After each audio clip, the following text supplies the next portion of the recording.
Hey guys, welcome back to Clownfish TV. This is Kneon, and we're going to do an update on the bombshell WarnerMedia Discovery acquisition sales thing that went down yesterday that was rumored over the weekend. People don't seem to understand exactly what's going on here. They seem to think that this is just, well, these two companies are merging and it's going to be okay. Everything's going to be fine. Everything's going to continue as it has. No, that's not actually what's going to happen. As someone who has spent most of his professional life in the corporate landscape, I can tell you that layoffs and cutbacks are absolutely going to happen. And looking at this situation, I think the first take was correct, that effectively Discovery is buying WarnerMedia off of AT&T. Now, for those of you who missed the memo, AT&T is spinning off, I'm using air quotes here, spinning off WarnerMedia into its own thing, and then it's going to merge with Discovery, with Discovery's CEO in charge. Again, that's a nice way of putting it, that AT&T is washing its hands of WarnerMedia, that WarnerMedia and Discovery are merging, and it's not a good thing for a lot of people at either of those companies. In fact, looking at Jason Kilar, who's the head of WarnerMedia, he's being shown the door. He's being shown the door, which we said was probably going to happen. You're not going to have two CEOs, and it is what it is. The head of WarnerMedia is getting gone. The head of Discovery is taking over. AT&T has effectively offloaded WarnerMedia onto Discovery. That they don't want to be associated with it. They're done. They're done with Hollywood. They're done with the entertainment industry. They made a bad deal. They paid $85 billion on Time Warner. They're selling it for half of that. It's like, it is what it is, and people keep trying to say that it's something that it's not. So we're going to talk about that, kind of the fallout and how it relates to comics. A lot of people seem to think that things are going to be fine, and I don't think things are going to be fine. We've seen these kinds of acquisitions and mergers. I think that the comic book media is trying to be very supportive of their friends in the industry. But if it were me, and I worked for DC Comics, or I worked for Rooster Teeth, or any one of these Warner divisions, I'd be shitting my pants. I'd be like, I need to update my resume because this is not a good thing. This is not going to be good for my career. It's definitely time to move on. So before we get into it any further, please subscribe for more pop culture news, views, and rants, guys. We're over 189,000 subs, almost 190. Thank you for the support. Geeky is sitting out this video. She's doing her patriotic duty and helping with the election today, as she has for the last couple of years. So good on her. You're stuck with me for today, but there we go. So this was coming from The Wrap yesterday, and I thought this was a great quote. Just because someone knows a business well doesn't mean they know how to actually run the effing business, one showrunner says. They're talking about Jason Kilar, who basically had a year in as the head of WarnerMedia, and he's out the door. Again, the CEO of Discovery, David Zaslav, is that his name? He's taking over. It is what it is. They've effectively pawned off WarnerMedia to Discovery. They can dress it up however they want to, but that's what's going on. So this is coming from The Wrap. Just ask Jason Kilar how fast things can change in Hollywood. The WarnerMedia chief, just days after the Wall Street Journal profiled his script for A New Hollywood, is already negotiating his exit following AT&T's decision on Monday to offload its media business to Discovery on a merger. Guys, stop saying it's something it isn't. It's not like, well, Warner and Discovery are merging. No, AT&T is kicking WarnerMedia out the damn door. Discovery is taking over. Discovery is going to be in charge. Discovery CEO is in charge. They've effectively sold Warner to Discovery. Okay? They're just trying to make it sound better than it actually is. They made a huge mistake. AT&T made a huge mistake. They're massively in debt. They're in debt because of DirecTV. And they've got their investors and all these people telling them that they got to shed weight. And they tried to make WarnerMedia work. They were holding out for HBO Max, and it was botched. The launch was botched. It wasn't available on most of the popular streaming sticks and whatever at launch at Roku and Amazon. And it costs more than most other streaming apps. And it is what it is, guys. They sold it. They sold it off. They're going to make it sound better than it actually is. His glory days leading the legacy Hollywood studio into an age of streaming are officially numbered. Just 13 months.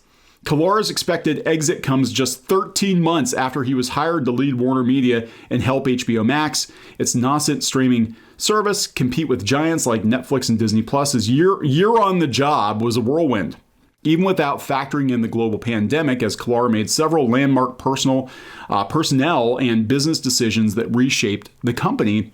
But those same decisions led to internal friction. How much is he getting? He's going to walk away with $15 million. Is what he's going to get. That's actually not a lot of money for Hollywood for an executive in charge of Warner.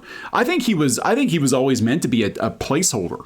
I think he was always meant to be a temporary CEO. I think they were like going to let this guy, see what he could do with HBO Max.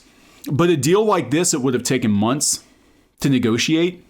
And I'm sure that it was like, okay, plan A is we're gonna try HBO Max. If HBO Max doesn't hit these benchmarks within this amount of time, then we're gonna go to plan B, which is we just sell the whole effing thing. We're gonna cut back on our businesses like DC Comics and Crunchyroll and all that. And if it doesn't perform, then we're gonna get out of it. We're getting out of the entertainment business. He was an outsider and they brought him in. This happens a lot in companies. I've actually seen companies bring people in to clean up the mess and then they sell the company. And that's what Kilar was brought in to do. He didn't realize that. He didn't see that. But that's what happened. Clearly, Kilar had no inkling of how the business operated because he would never have handled the day and date thing like that. Yeah, he definitely pissed off a lot of people in Hollywood by being like, yeah, we're just going to dump all our movies on the streaming. Deal with it. Pissed a lot of people off.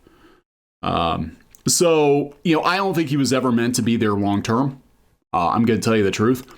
But I want to reiterate, guys, this is not a good thing. And there are going to be repercussions in the comic book industry. Everybody always says that it's just a bunch of YouTubers talking out of their ass and So EVS, Ethan Van Sciver, who worked for DC Comics for a number of years, said that things are bad in comics and they're going to get worse. But we've got people being like, Warner didn't sell DC. DC's parent company, WarnerMedia, is merging with Discovery. No. Again, they're offloading its media business to Discovery, right? Yeah, they're merging, but it's basically Discovery running the show. The WarnerMedia executive is out the damn door. It is what it is. And no, it's not going to be good for comics. People keep trying to say it's going to be good for comics. Every time there's a merger like this, there are going to be cuts, and it gives the company excuses to make cuts. And if DC Comics is not performing that well, then they can cut it. They can cut all of it, or they can cut it back to like 10 or 12 books a month or something. Something that's like, okay, we're going to do our Wonder Woman, our Batman, our Justice League, stuff that we have movies or whatever, tied into. But that's it. That's it, guys. That's it. It's not good. Yeah, actually, Christian gets it. That pretty much means all of WarnerMedia is now owned by Discovery. Yeah. DC Comics is part of that. Yeah, Rooster Teeth is part of that. Yeah, and some of these divisions are not going to survive. They're not going to survive. For sure. Even Movie Bob said it's a sale. It is a sale to Discovery. Now, who gets what? This is interesting. Talking about DC Comics and games, because WB Games was for sale at one point. Rooster Teeth was rumored to be for sale. And I think what happened was they knew this deal was going to happen and they had all these contingencies. And they're like, well, okay, so either we offload all of WarnerMedia to Discovery, or we're going to start, piecemealing things and shutting more stuff down. And they were at one point going to sell WB Games. They were at one point going to sell Rooster Teeth. But now, we're not sure what's going on. So they said the WarnerMedia Discovery merger means part of WB Games will remain with AT&T while others split off. What, mobile games? AT&T is selling. Here we go, guys. Again, yes, they fucking sold it. They fucking sold WarnerMedia to Discovery. That's what happened. I'm sorry you don't like it. I'm so tired of people being like, no, it's a merger. It's okay. They're going to be bigger than better than ever. And oh my gosh, it's going to be so exciting, guys. Discovery, they create content. And God, I bet they really love comic books. We welcome our new insect overlords, right? Our new robot overlords, our new Discovery reality TV overlords. God, the mental oops. I look at this and I'm so glad I'm not involved anymore working in comics. I'm so glad that I'm not working for anybody else. We're working for ourselves, and we do a number of things beyond YouTube. By the way, we do a lot of different things. Never put all your eggs in one basket, especially if that basket has a broken handle. But I'm looking at this situation. I'm like, God, I would be shitting myself right now. Like, look at what they did before they sold the company. They're gonna strip mine this thing. Now, there is talk that they're looking at maybe bringing Ben Affleck back as Batman, Batfleck. I actually thought he was a pretty good Bruce Wayne. I actually thought Ben Affleck was a decent Batman. He's probably the closest thing to modern comic book Batman that we've gotten. And I didn't like him at first, but I really liked him in Justice League. So I don't know. We'll see what happens. Does this mean that the Snyderverse gets another chance? Who the hell knows? Who the hell knows? It said IGN's Julia Alexander confirmed what the future held for some of AT&T's properties via Twitter, noting that DC Comics and Rooster Teeth were part of the sale. So Rooster Teeth did indeed get sold, and I do not expect for them to remain intact. I am being completely honest. Warner Brothers and Discovery will both hold ownership of DC Comics. So there we go. With news of AT&T parting ways with some of what it acquired from its Time Warner merger, things still remain unknown on what AT&T will retain and what will go to Discovery. So they're gonna basically pick out some pieces that they think are worth it. And it might be that games are worth it, even if it's just for like mobile games for AT&T devices or something. Some of the gaming arm will stay with AT&T and some will go with a new company. Depends on what it is. They might decide they want to keep Mortal Kombat or something. Who knows? WarnerMedia and DC Comics were hit with massive layoffs, sparking rumors that AT&T was no longer interested in comics.